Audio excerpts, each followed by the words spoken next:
Bom dia. O vídeo será sobre os espelhos esféricos e como é formada a imagem neles.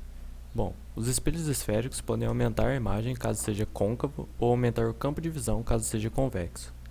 Basicamente, o espelho esférico é uma calota que é o resultado de um corte plano em uma esfera. Se a superfície refletora da calota for voltada para dentro, o espelho é côncavo, e se for voltada para fora, ele é convexo. Um exemplo a ser citado é uma colher de aço inoxidável, onde a parte que pega comida seria um espelho côncavo e o lado oposto convexo. Mas é importante lembrar que nesse exemplo não se trata de uma superfície esférica. Os espelhos esféricos geram uma distorção na reflexão, e essa distorção é chamada de aberração de esfericidade. O alemão Carl Friedrich Gauss observou que quando os raios luminosos incidiam com pouca inclinação e pouco afastados do eixo principal, as aberrações da esfericidade eram minimizadas. Ou seja, um raio luminoso pouco afastado do eixo principal quer dizer que a distância entre o ponto de incidência e o eixo é baixo, isso comparando ao raio de curvatura do espelho. Ou seja, essas duas características marcam os espelhos gaussianos. Devido às características dos espelhos esféricos, eles possuem diversas aplicações no nosso dia a dia. Dependendo da necessidade, é utilizado o côncavo ou o convexo. O côncavo pode ser visto como refletores atrás de lâmpadas de sistemas de iluminação e projeção, lanternas e faróis, entre outros exemplos. E já os convexos, como possuem outras características, eles são utilizados em retrovisores de automóveis e em lojas como ferramenta para os seguranças. Um detalhe a se lembrar dos espelhos convexos é que os mesmos fazem em sua imagem refletida o objeto parecer menor do que ele realmente é. O tópico que será abordado agora vai ser o foco dos espelhos esféricos. O foco é um ponto em que os raios de luz paralelos convergem depois de serem refletidos por um espelho côncavo. Como exemplos podemos trazer aí uma lente de uma lanterna, algo do tipo assim, carros mais modernos onde exige o farol projetor, que também é uma lente côncava e com a intenção de juntar tudo em um único ponto. Já os espelhos convexos, eles divergem os raios da sua superfície. Assim, ele serve como se fosse um aumento, como assim em uma aplicação de retrovisores de carro, onde você tem uma área menor e que precisa de ter uma visão ao máximo. Aí, nesse caso, ele é usado, os espelhos convexos. Entre esses dois tipos de espelho, como foi tratado anteriormente, pode-se notar dois focos, o foco virtual e o foco real. No caso, o foco virtual ele abrange os espelhos convexos e é um foco imaginário, onde não há um cruzamento de raios luminosos. Já o foco real, ele é principalmente das lentes divergentes, no caso as côncavas, sendo assim, do qual os raios incidem e, paralelos ao eixo, parecem divergir após a refração ou reflexão. O assunto trazido em pauta agora será os raios luminosos particulares. Vamos estar disponibilizando uma imagem para que seja mais fácil a compreensão. Através dos raios particulares é facilitada a construção gráfica das imagens. No primeiro raio particular, diz-se que todo raio luminoso que incide no espelho alinhado com o centro de curvatura reflete sobre si mesmo. Essa afirmação é verdadeira, pois o raio luminoso que incide alinha ao centro da curvatura é normal à superfície refratora, ou seja, o ângulo de incidência vai ser nulo, portanto a reflexão também é nula. No segundo raio particular, diz que todo raio luminoso que incide no vértice do espelho gera relativamente ao eixo principal um raio refletido simétrico. Sendo assim, todo raio incidente no vértice do espelho vai fazer uma reflexão simétrica do mesmo ângulo, como no exemplo abaixo. Bom, agora vamos falar sobre a equação de Gauss. A equação de Gauss, ou equação dos pontos conjugados, relaciona a distância focal f, a posição do objeto P e a posição da imagem P', onde 1 sobre a distância focal é igual a 1 sobre a posição do objeto mais 1 sobre a posição da imagem. Lembrando que todas as medidas têm como ponto de referência o vértice do espelho.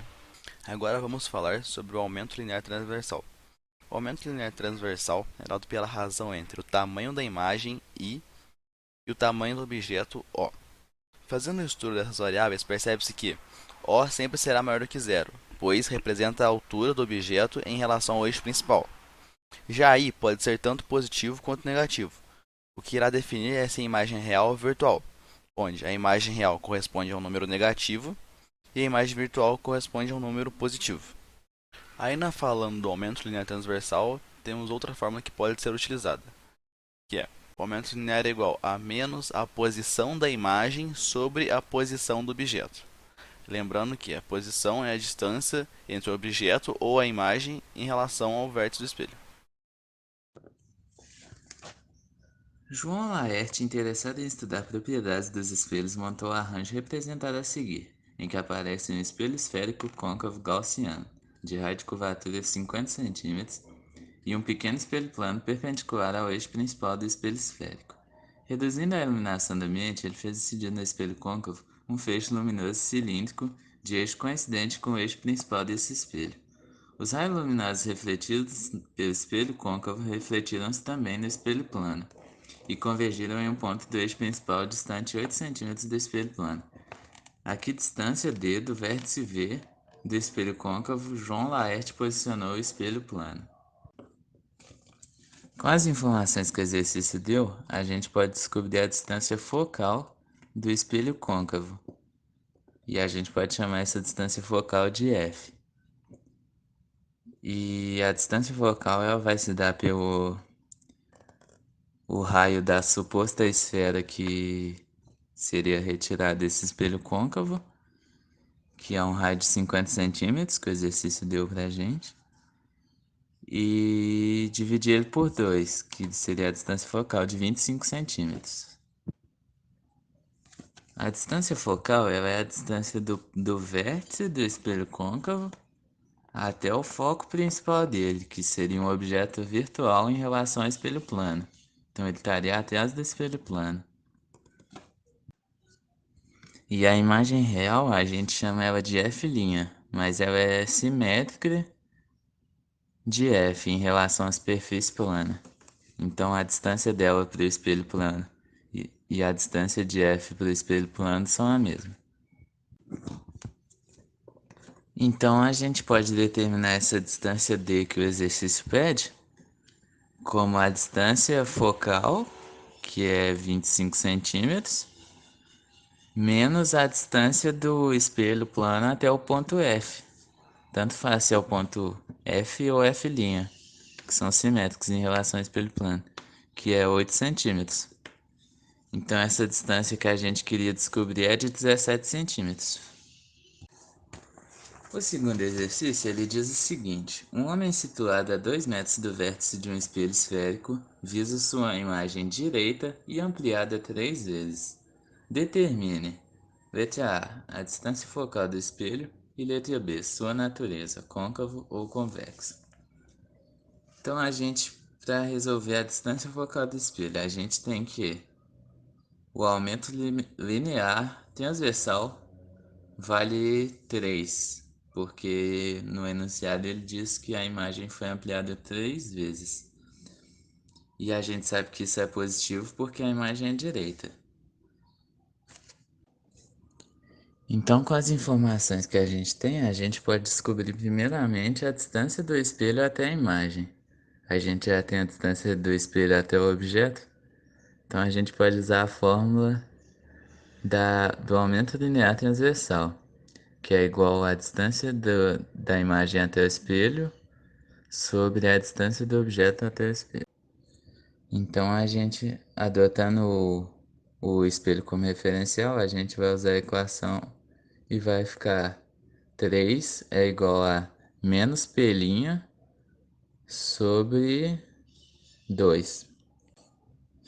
E concluindo a conta, a gente vai ter que P' é igual a menos 6. Então a distância da imagem até o espelho é de 6 metros. E agora, com os dados que a gente tem, a gente pode usar a equação de Gauss para descobrir a distância focal, que é a equação se determina por 1 sobre f é igual a 1 sobre p mais 1 sobre p'. Então vai ficar 1 sobre f é igual a 1 sobre 2 menos 1 sobre 6. Calculando o mínimo múltiplo comum e fazendo a Subtração das frações, a gente vai ter que 1 sobre f é igual a 2 sobre 6. E continuando a conta, a gente vai obter que a distância focal é de 3 metros. Então a letra A está resolvida. E como a gente tem que a distância focal é maior que zero, então fica fácil de resolver a segunda. Toda vez que a distância focal é maior que zero, o foco é real. Então o espelho é côncavo.